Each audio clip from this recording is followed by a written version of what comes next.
Hi, Melanie Monson, CEO of the Greater Zephyrhills Chamber of Commerce. I'm here today with Beth Aker. She's the Director of Meals on Wheels of Pasco. So Beth, I want you to start off by telling us a little bit about yourself. Well, I'm originally from Indiana, born in South Bend, Indiana, raised pretty much in Indiana. By way of Ohio and Fort Lauderdale, I made it to Zephyrhills and probably will never leave. That is great. So, what's your background? My background is actually a sales trainer. I used to work for Royal Caribbean and Sprint as a corporate sales trainer for years. I'm also a hairdresser from way back when. There you're 33 years retired, I know. Yes, and I still do that. But that's really what my background is. And then I was a postmaster for about 9 years and had to leave that industry. Well, great. So, nonprofit, why? What drew you to that? Well, I've always had a servant's heart. That's what I'm all about, and that's what drives me. And I was actually at the post office one day, just praying for God to open a door for me that I could go out and serve people. And it was probably within 2 or 3 days that I got a phone call about a position that they thought I would be perfect for. And I never looked back. Isn't that amazing?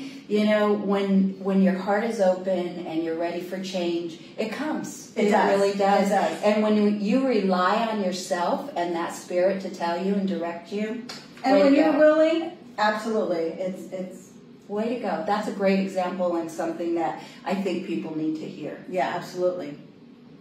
So, as a woman in business, have you experienced any obstacles?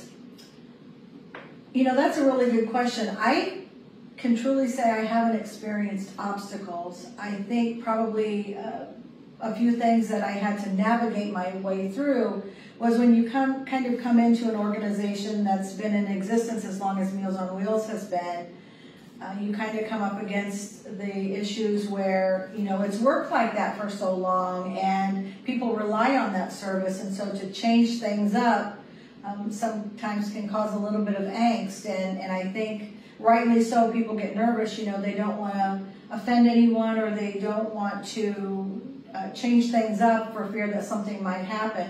But I've never been one driven by fear. I tend to look at things and say, okay, if I can't go through the wall, I'll climb it, and if I can't climb it, I'll go around it, if I can't go around, I'll go under. I just find my way around that, and I just do it. So I think maybe that would be it, but this particular area, I think, is very supportive for women, and I have so many colleagues in the Zephyrhills, Greater Zephyrhills area, East Pasco, that are strong role models for me, and you being one of those, I find it very, very encouraging to watch other women be successful in this community. Oh, I love that. Thank you, and I appreciate that. And I like your way of saying that, navigate it instead of making it an obstacle. And I think that's something that we all need to think about, is when we hit a wall, how do we make our way around it? So you're a great example of that. And change, none of us like change, right. But change is inevitable, and it's something that we all need to know is in front of us, and we look at it one way or the other, we right? do, and it's how we work with that change and making it work for us. How change works for you may not work for Meals on Wheels, but absolutely, that's great. So a little birdie told me there's something new in the works over there at Meals on Wheels of Pasco. There's a big mouth bird around, isn't there? Always. There is, absolutely. It's very exciting. This has been a long time coming. We'll just give you a little bit of a tidbit about it, but there will be a community center, and it's going to be developed primarily for the community that we live in bringing, collectively making things in this area a resource for our community, our seniors, our veterans, our youth. I don't care what the circumstances might be. If you're going to have a need, we hope to provide that need for you and collectively strengthen our community as one. We can't change the world, but we can change ourselves. We can change the community that we live in, and that's what our goal is. So you'll hear more about that later. I love that, and I won't give away the name, but I love the name of the new center. You've worked hard on it, And as a chamber, we support you 100% because we're here to help people, and we don't always have the right tools.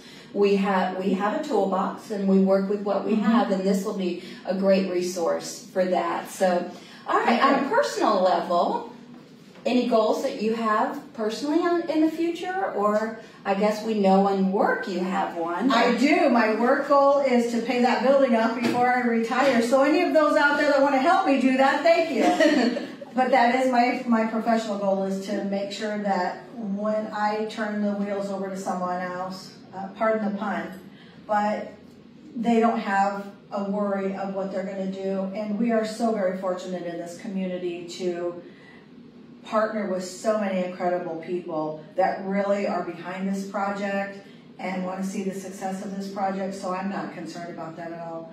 Well, thank you, Beth, for taking the time, and I want to thank you for the last year I've been able to serve with you on your board of directors, and it's been a privilege. The mission of Meals on Wheels is amazing. I grew up here in a retirement community, so I have a passion for our elderly. And now, when I see what you want to do with the whole community and support the youth along with the veterans and everything, behind you all the way. So thank you. Thank you for all that you do. It's been an honor to have you partner with us as well, and to bring that institution that you come from to help Meals on Wheels grow and to better develop areas that we see a weakness in, and that's great for you to be able to help us with that, so thank you. Well, thank you. I appreciate it, and you're a wonderful example for all business owners, man, woman, whatever it is. So we appreciate you and the service that you give. We know that as a nonprofit, you probably only make maybe an eighth of what you should, but we recognize that it's from your heart. So thank you so much. It is, absolutely. I've never taken a job for money and never will. I love that about you. I love that, and that's something that I think everybody should respect. So thank you. Thanks for sitting down with us. Thank you. Thank you, everybody. Have a great day.